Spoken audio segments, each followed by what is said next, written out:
And it's a Monday.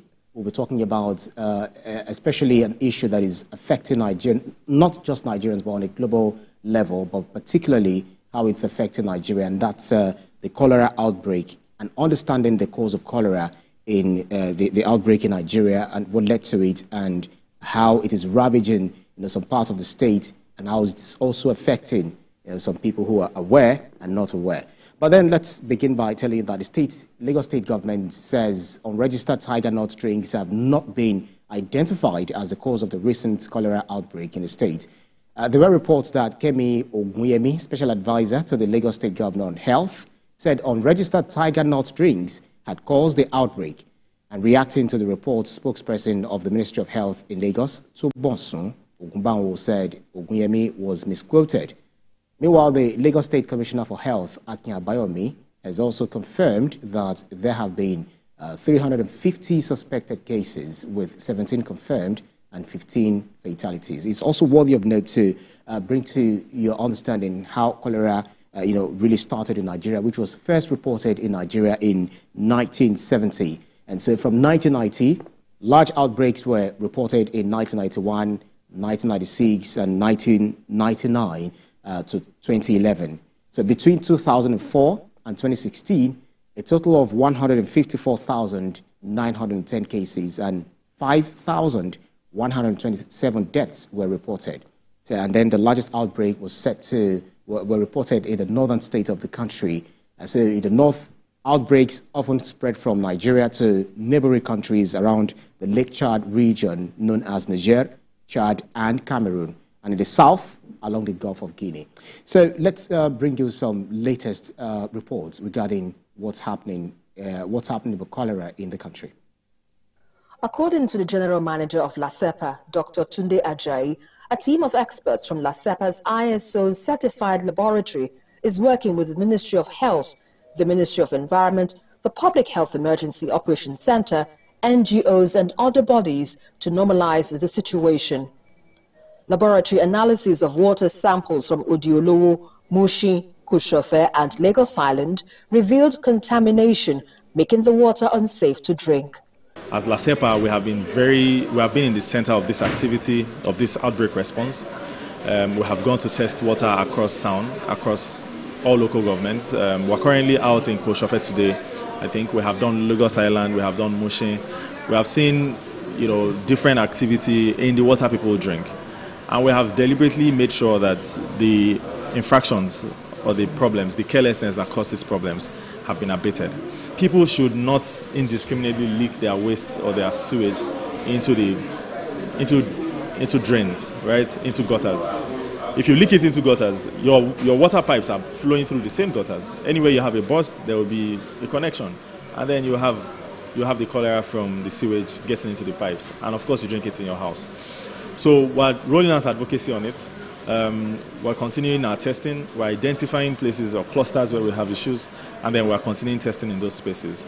Mr. Ajayi also criticized some water retail outlets for unsanitary practices, noting that many borehole reservoirs were dirty and unkept, rendering the stored water unsafe. To prevent further consumption of contaminated water, the Lagos State government has provided clean water through tankers from the Lagos State Water Corporation. Affected boreholes will be cordoned off for treatment by the state government.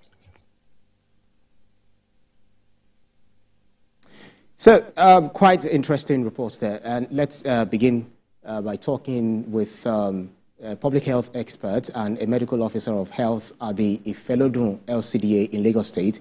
He's also the Vice Chairman, Medical Guild Association of all Lagos State employed doctors. That's Dr. Japhet Olubogi, who is joining me via Zoom. Good morning to you, Dr. Japhet.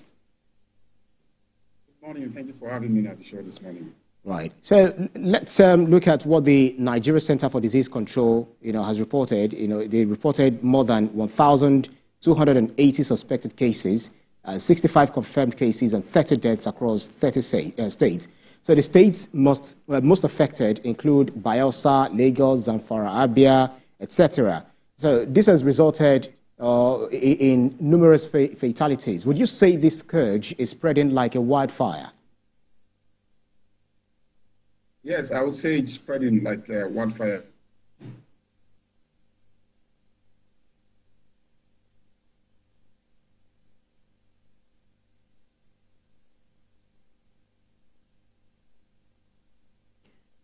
Dr. Japheth.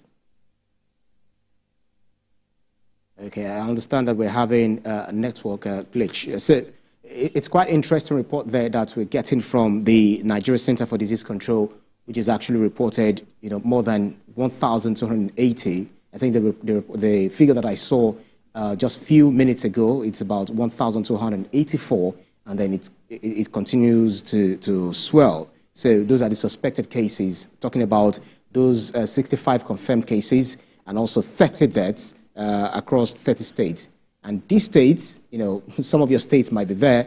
Another report said about 30 states, another says 31 out of the 36 states.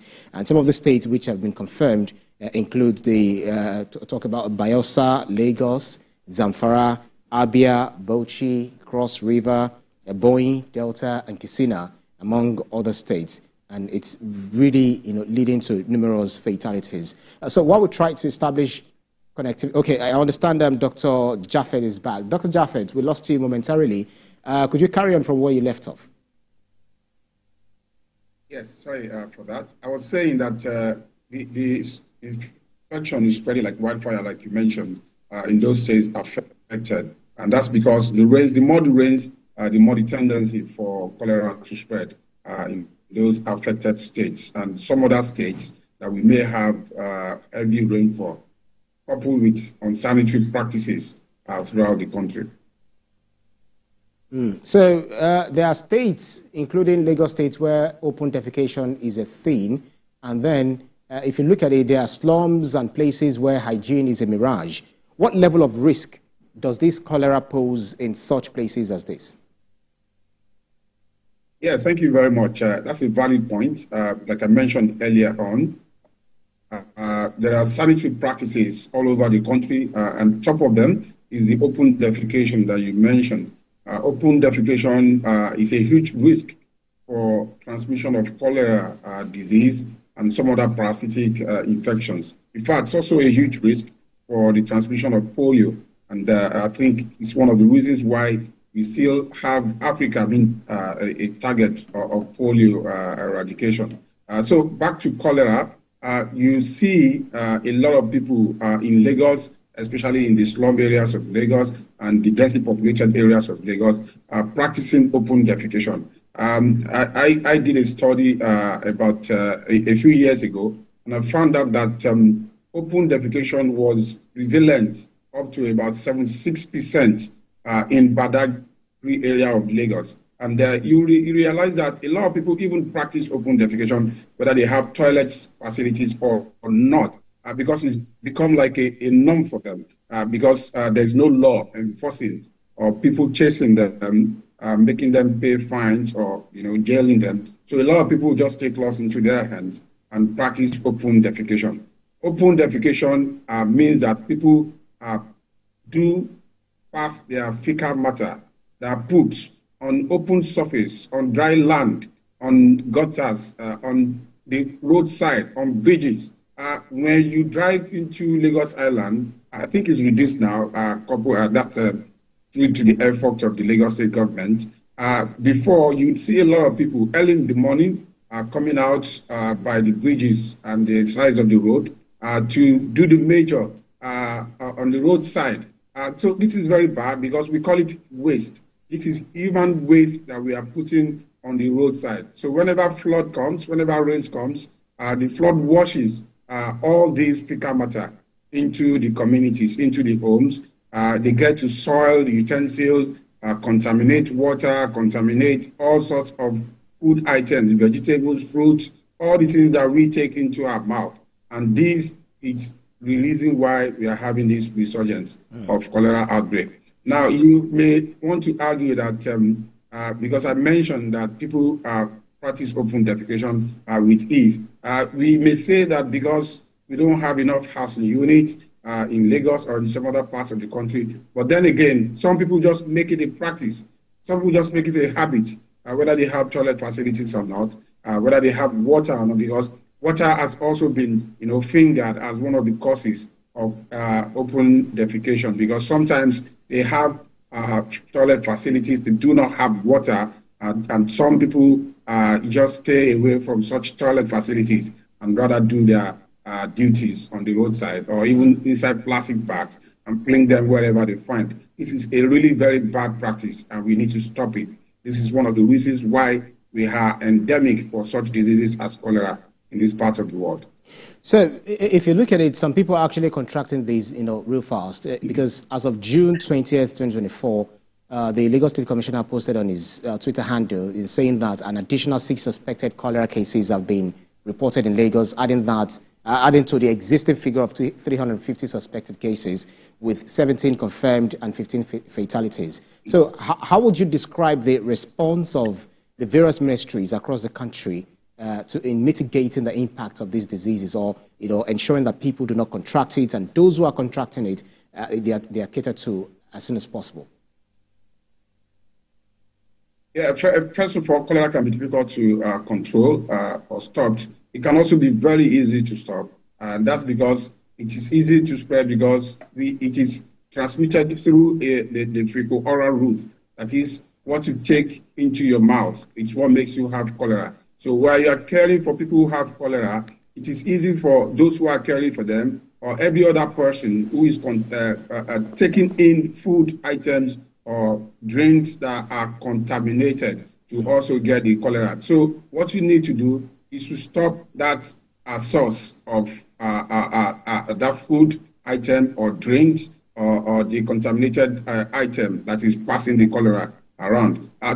But if you look at the effort of the various ministries, of course, they have sprung into action right from the federal to the state and the local governments. They are creating a lot of awareness, they're creating a lot of education, they're communicating risk, they are speaking to the stakeholders that ought to be able to disseminate information to the populace.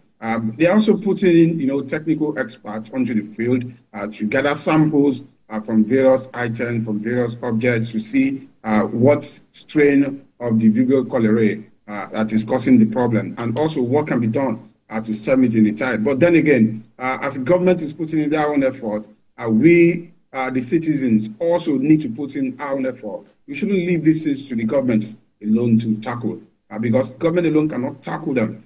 This outbreak is a disease of poor sanitary practices. It's a disease of lack of water. It's a disease of lack of basic social amenities. You see, in a state like Lagos, a lot of people dig their own boreholes. In fact, in a compound, you may find at least 4 or 5 boreholes in a compound.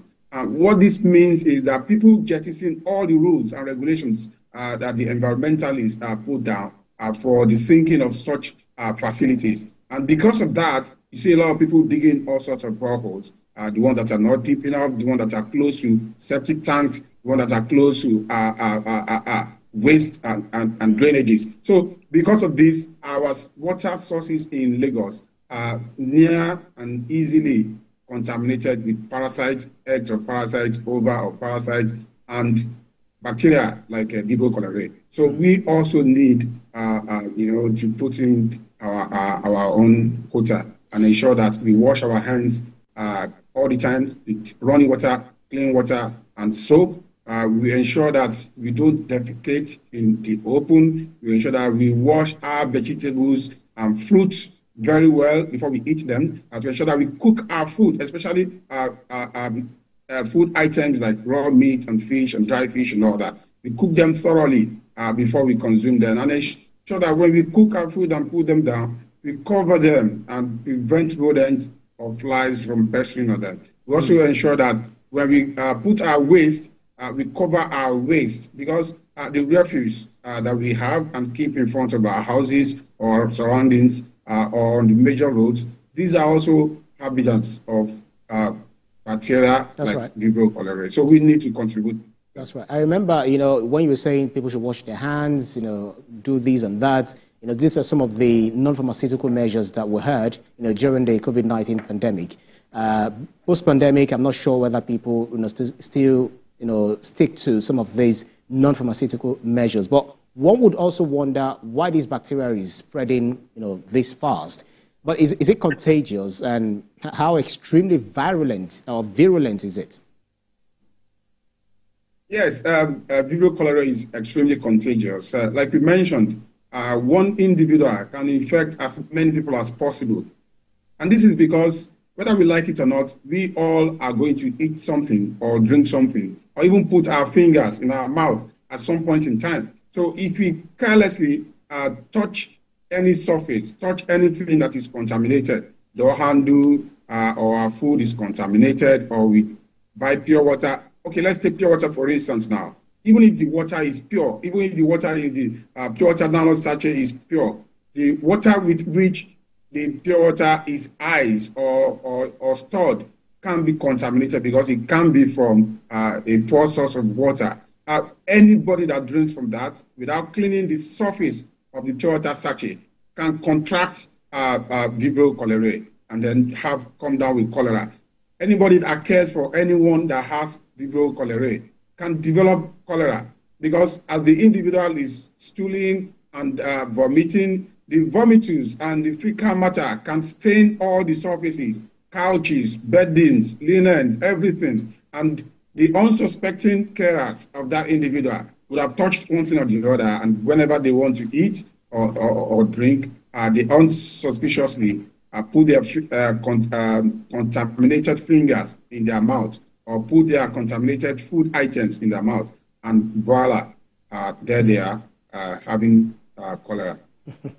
Well, some people who are watching would say, God forbid, I won't contract it because it's not my portion. The way Nigerians are, they are quite religious. But, how deeply concerning is it for you regarding public places and facilities? Because these people will always go to places such as offices, schools, religious gatherings, and parks where this disease can easily spread. How responsible should such people behave in these places? It is very concerning because nobody is immune to it as of this moment. It could be anyone. It could be a child, a woman, a man, a pregnant woman. Children and pregnant women are even more susceptible to it, because when they get dehydrated from the stooling and vomiting, it's a whole lot of problem for them. But nobody is immune to it. So it could be anyone, whether in the office, at home, in the church, anywhere you have food items passing around or drinks passing around, such a gathering can be, a harbinger for cholera. So it's a huge problem, because, again, people die from it easily. Within hours, somebody can get dehydrated and get renal shutdown, and then the individual can pass away from the complications of cholera. As of this moment, over 20 people have died in Lagos because of the cholera outbreak. And so it is concerning, even if it's just one individual, that is a huge death. How much more 20 individuals? And so if you don't control it on time, of course, a lot more people are at risk of that happening. So it's a huge problem, a huge burden, a huge concern, public health-wise. We shouldn't be having people die from cholera at this age and time in our society. Absolutely. So anyone who has contracted this, or what are some of the symptoms do you think one needs to watch out for, and how early does it present itself if anyone has actually contracted this bacteria? If anyone has contracted Vibrio cholera, the individual within hours, a couple of hours, can begin to pass stool, lose watery stool. They may also be vomiting.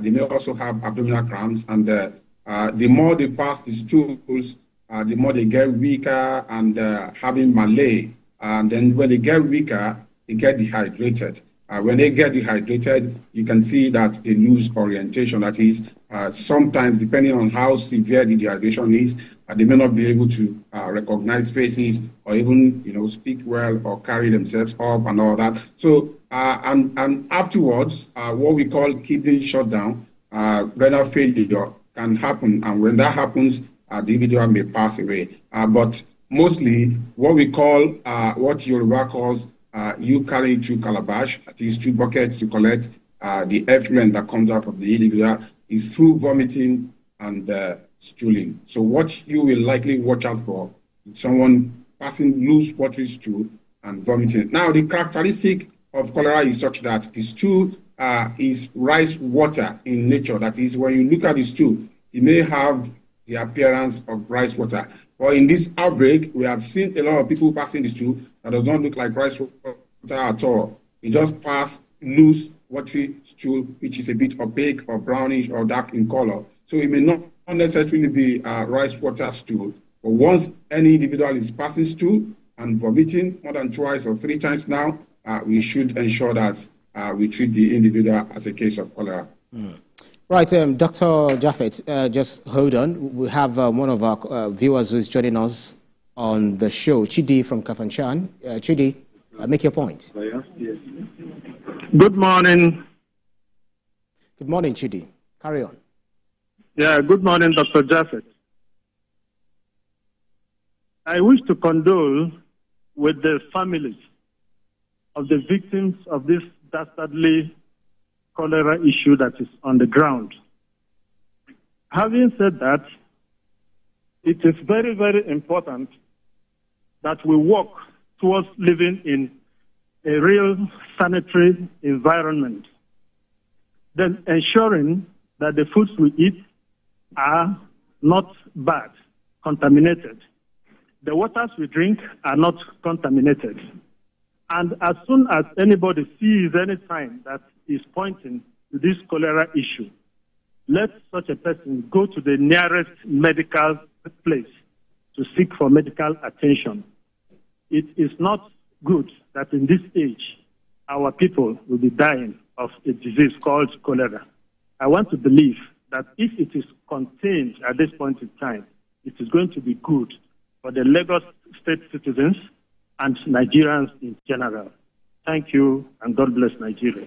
Right, thank you very much, Chidi from Kafanchan. Thank you for that beautiful advice. And that you're speaking to exactly what Dr. Japhet has been, talking to us about. Dr. Japhet, so you were saying that anyone who has contracted this would definitely see certain signs and symptoms that the person has it. So the moment the person realizes all of this, what should be the next line of action?